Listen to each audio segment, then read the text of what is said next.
Banks Association. Mr. Kannan, can you just break this news for our viewers? Do you think this could have an impact on banks which currently have not linked their loans to repo rate, and do you think it could have an impact on their NIMs? Yes, the linking of the rates to an Excel benchmark will have an impact on the bankers, as the bankers will have to now have an Excel benchmark whereas the cost of the funds has got no linkage to any Excel benchmark as of now. A couple of banks have tried to link their liabilities with the Excel benchmark, and they have, in fact, some of them have even reversed their linkage because they feel that the depositors will be substantially affected.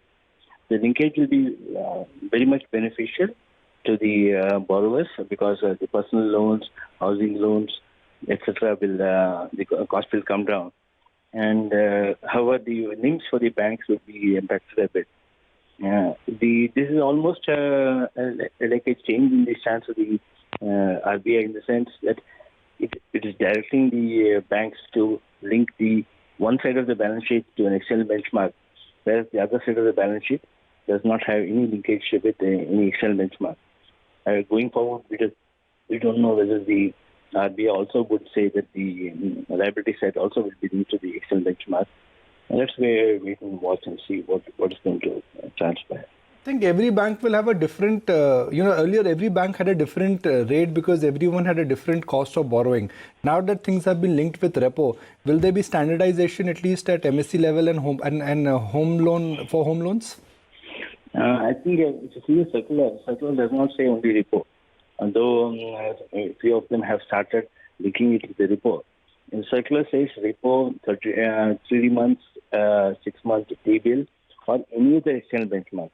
You can, a FIBIL has been announcing a lot of benchmarks, and they can choose any one of them. So it's not necessary that that they all link with the same benchmark. However, the kind of way the banks have been working, whatever is started by one or two banks, the others also follow suit. So as of now, some of the home loans have been linked with the repo rate.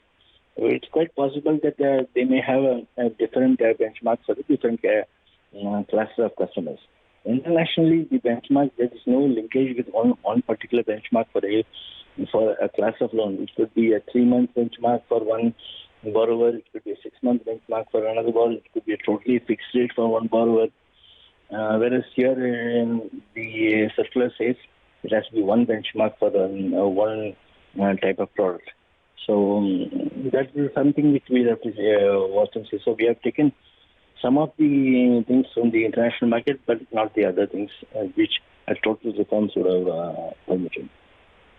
Mr. Kannan, do you think this is going to address the larger issue, which was clearly lack of willingness to lend, not the lack of funds per se? No, I think the lending to the retail sector and the SME sector has not been actually stopped. What possibly has happened is there is no demand in the large corporate category, and therefore there is no lending also. It's not a question of willingness. I think lending to the retail sector has been robust and continues. Though I do understand from a couple of bankers who spoke in the last few days, saying that because of some few job losses, there could be some stress in the retail system. But by and large, I think all the bankers have been lending quite freely and comfortably to the retail sector. All right, let's take a quick break on that note. Mr. Kannan, thanks so much for joining us.